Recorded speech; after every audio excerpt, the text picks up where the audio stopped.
શ્રાવણ માસની શરૂઆત થઈ ગઈ છે ત્યારે પ્રથમ સોમવારે જ બિહારના હાજીપુરથી એક દુઃખદ અકસ્માતના સમાચાર સામે આવી રહ્યા છે।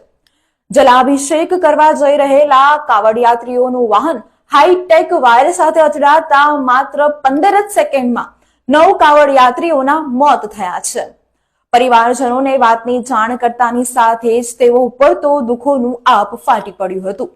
આ ઘટના માટે ગ્રામજનો વીજ વિભાગ ઉપર બેદરકારીના આક્ષેપો લગાવી રહ્યા છે। એસડીએમ અને પોલીસ વિભાગના અધિકારીઓ જ્યારે ઘટના સ્થળ પર પહોંચ્યા ત્યારે ગ્રામજનોએ હોબાળો મચાવી દીધો હતો।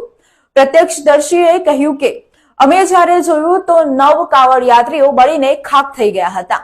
બાકીના 2 ખૂબ જ ખરાબ રીતે દઝાયા છે, જેઓને સારવાર માટે નજીકની હોસ્પિટલ ખાતે ખસેડવામાં આવ્યા છે।